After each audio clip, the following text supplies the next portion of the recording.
Hey everyone, welcome to the second edition of The Government is Bad for You.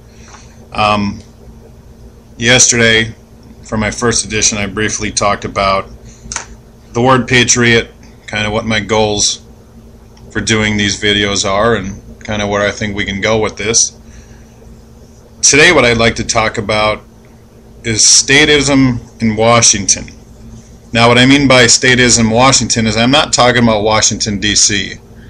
Okay, we all know what a cesspool that place is. Okay, I'm talking about the state of Washington.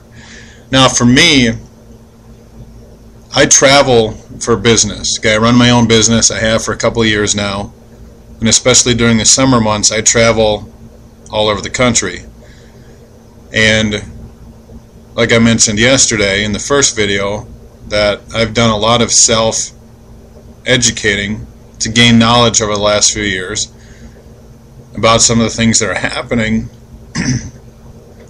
So what's happened for me personally is I've started to notice things that I haven't necessarily noticed before, and it's led me to have draw some interesting conclusions, like I mentioned yesterday with the word patriot, about some of the things that are going on and some of the things that we are shown by government or are put out there by government to control us. Now, one of my good friends that I run my business with, he was also traveling the same time I was. I was out near Seattle and he was near San Francisco. And both of us were kind of talking about how really nice these two cities were. Okay, in terms of, you know, I was out in Seattle. I said, this is a nice place out here, just physically. I said, you have the forest, you have the mountains, you have the ocean. I said, this is a very nice place. It's good, nice scenery. You know, I'm sure there's lots of places to go and do things outdoors and in nature. And he was also telling me how great he thought San Francisco was, you know, with the sights and the attractions and just the natural beauty of the place. And then we got to talking about how places like Washington and California, and in some respects maybe South Florida, and some of these other places that are quote-unquote nice places to live, how they really aren't for people who think like us, because they've been destroyed by government. Because I think what you have in many cases is you have people who move to these places who think they're smarter than everybody else, and then what happens is they pass these laws thinking they can engineer society to their specifications. Nonetheless, I was out in Washington for I believe 8 days, 7 or 8 days I was out there, and I spent some time in Puyallup near Tacoma, and then I spent some more time on the east side of Seattle and Bellevue and Seattle itself. And one day I was kind of bored, so I was walking around the mall. I think they call it Bellevue Square, right there in Bellevue, of course. It's right on the west side of the 405 highway. There's this little shopping center, I guess you'd call it, called the Bellevue Square. And I had to go to the bathroom, so I walked into the bathroom, went to the bathroom, and I walked back out, and I noticed the sign. You know, the bathroom sign with the little stick guy, okay? Except this one in Bellevue is a little bit different. What I noticed about the sign in Bellevue was that the man's arms were sticking straight out to the side. And a lot of conventional bathroom signs that I've ever seen, you know, the little, usually blue or black, and they say men or women, and they have the little braille thing on the bottom. Well, these were the same, except the men's hands, or excuse me, the men's arms and the women's arm, or the woman's arms for that case, were stuck out to the side. So I thought to myself, I said, that's a little peculiar. So I posted the picture on my Facebook, and I said, when have we moved on, or when have we graduated from man with hands by his side? Why would they make a sign with the men or the women, the figurines, with their hands out to the, or their arms out to the side? So I put it up. One of the first responses was, well, it probably has to do with the TSA. You know, kind of just making a joke about it, saying that we have to be used to seeing people with their arms out to the side. And I got to thinking about it, and Jeff Berwick commented on it also, and I think he's eventually going to turn it into a blog post at the Dollar Vigilante, which I highly suggest you read daily. And I said, you know what? I said, I wonder if this is some sort of subtle conditioning. If we're used to seeing these pictures now of these little stick figures of men and women with their arms out to the side, and it sort of gets ingrained in our heads that these are the images we see, then when we go through TSA at the airport, we won't think there's anything wrong with it, because we'll be subconsciously conditioned to believe, yeah, this is okay, don't worry about it. You're used to seeing men or women or children even with their arms out to the side rather than down by their waist, by their legs. So then I was thinking, alright, so what's the next step in the evolution? What's the next thing we're going to see? Are we eventually going to get to the point where they make these bathroom signs with the little stick figures with their arms in the air, indicating surrender or full compliance with whatever the government wants us to comply with, or basically just accepting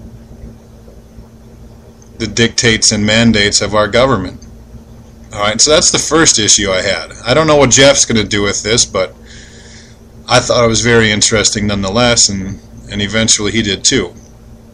The second issue I had is, of course, I was driving the 405 freeway, and I was on I-5 also. And of course, many major freeways in our country, we have HOV lanes. And HOV lanes, for those of you who don't know, if you live, you know, in a smaller town or whatever, that you haven't seen these, what they are is they're lanes on the left side of the road, left side of the highway, the interstate. They're called the high occupancy vehicle lanes. And basically the idea is these are carpool lanes, you know, lanes people you travel in to try to reduce congestion on, you know, when people drive to or from work. So I don't have any problem with the HOV lane. The issue I had was this. So I'm driving through Bellevue, I'm driving through some of these other places around Seattle, and it had these signs that said something about if you see someone violating the HOV lane or driving in the HOV lane when they shouldn't, that you should call some sort of tip line. Okay? Now let me see if I can find the picture of it itself. I had it downloaded here. Here's one I saw, and I don't know if this is the correct number or not, but it says report line cutting 877-764 H.E.R.O. And then it has the website. It said www.wsdot.wa.gov/HOV/reporting. And I'm thinking to myself, why have we gotten into this sort of report each other to the government type of stuff? Now it started, well, maybe it was 2 years ago, whatever it was, with this see something, say something horse shit, and you'd see the signs in Walmart or whatever, and they'd have the announcements from Dictator Janet and whoever else was up there basically saying, if you see something suspicious, you should say something, basically report others to the authorities about anything. And now I think that's evolved into this reporting of people who drive in the HOV lanes when they shouldn't. Okay, now I'm going to make this a topic of a different video I put up, but I've seen this in other instances throughout the country, and I'll mention that later on. But let me stick with Washington here. So the first issue I have is that the government is basically trying to get us to snitch on each other. okay, to report others for what they've done wrong, or what they've violated some sort of rule or law or whatever you technically want to call it. Okay, they violated some sort of mandate or dictate from the government. I think this is one hell of a slippery slope here. Number one, if someone's doing something like this, all they're doing is driving the HOV lane with one passenger in the car. You know what? Alright, the guy's a dickhead. But I'm not going to call the government and report this guy. Now, the other issue I have is, when are we going to get to the point where they start rewarding these people? They start giving people tips. You know, say, hey, I saw this guy, you know, his license plate is whatever. They give you a $20 tip and give the guy a $50 fine. How long is it going to be before something like that happens? I don't think it's going to be long. Because especially with as bad as the economy is, and it's only going to continue to get worse, people are going to be desperate for money. So what's going to happen, I think, is you're going to get people starting to report others to the government to collect these bounties, per se, or whatever you want to call them, rewards, to report people. The second issue I had with the sign was the number.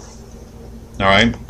Let me go back and read it again for you, the number to call in. Again, this is a sign. It's a makeshift sign. I'll put it up here in the video so you guys can see it. But it's 877-764-HERO. Now I can tell you for sure, if someone calls in somebody about violating an HOV lane, I sure as hell wouldn't call that person a hero. Where do we get off thinking that these people are heroes, calling and snitching and tattling, per se, on HOV lane violators? So I went to the Washington Department of Transportation website and I looked up the H.E.R.O program, and here's what they say.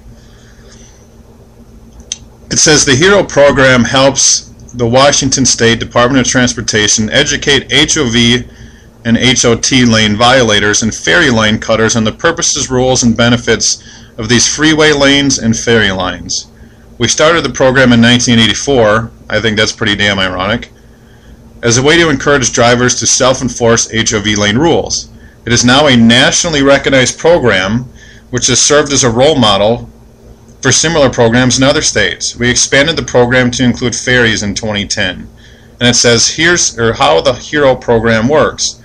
Drivers can report HOV and HOT lane or ferry lane violators online or by calling 1-877-764-HERO. We will then mail educational materials about HOV, HOT lane, and ferry line usage to the registered owner of the vehicle that was seen violating. First-time HOV lane violators are sent an educational brochure. Man, I couldn't wait for that thing to arrive in the mail. Second-time HOV lane violators are sent a letter from the Washington Department of Transportation. Third-time HOV lane violators are sent a letter from the Washington State Patrol. First-time ferry line violators are sent a letter from the Washington State Ferries. Second-time ferry line violators are sent a letter from Washington State Patrol. When is this eventually going to get into the point that you are going to be fined by these people? That there's going to be some sort of penalties to pay, and how severe are those penalties going to be? Then it says drivers who feel they've been mistakenly reported can fill out an online dispute violation form or themselves call 1-877-764-HERO. Okay. Now, it goes down, if you keep reading on the site, it says what the numbers look like. Violation reports and outreach 08 and 09. It says total number of license plate numbers reported to H.E.R.O is 39,169. They mailed 30,469 brochures to drivers, and they've mailed letters to 890 drivers. An average number of monthly phone calls to H.E.R.O is 1,305. Average number of monthly online reports is 541. Okay, so this organization that of course is being paid for through tax dollars receives 1,300 phone calls a month reporting HOV lane violators. And they call these people heroes. What kind of hero are you to report something someone else does to the government that really doesn't affect many people? Okay, was there someone injured by you driving the HOV lane? Was there a crime committed? Was there a victim? I doubt it. You're just one dickhead driving in the lane when you shouldn't be. But I think the bigger issue here is conditioning ourselves to report each other. You know, especially with this stuff from Homeland Security that's come out in the last couple of years, and you hear these things about kids in school that are encouraged to snitch, or whatever you want to call it, tattle on their parents about what their parents are doing. And it's just wrong, folks. We shouldn't be doing this. We should not be reporting our neighbors to the government. Okay, what's going to be next? Well, my neighbor Jim, his lawn is too long. Is there going to be a phone number for me to call some government bureaucrat to say, hey, I think Jim's grass is too long, he's got to mow it, it makes the neighborhood look bad? I'm sure you have those. How many of you live in, what the hell are those things called? Those HOAs. Okay, I lived in Arizona for a couple of years. We had HOAs. They were nasty. You know, they had mandates on the colors you could have on your house, things you could or couldn't have outside, watering the lawn, all sorts of stuff. And ironically, they said the purpose of it, of course, was to keep property values high. Well, that got all shot to shit when the market went to hell. Okay, so they weren't really there to keep up property values. They were there to simply tell other people what to do and take away our freedom and liberty to decorate our houses how we see fit. But anyway, I don't know what state you live in or where you're listening to this from, but if you live in Washington State, maybe take a look around, see if you notice some more of these things. Those are the things I've noticed in 1 week. So what else is out there in Washington or in other states? And I'll make another video about some of the things I've seen other places that conditions you to believe, number one, it's okay or proper to report your neighbors to the authorities, and secondly, that you're actually some sort of hero for doing so. That's the end of episode 2, and just remember, people, the government is bad for you.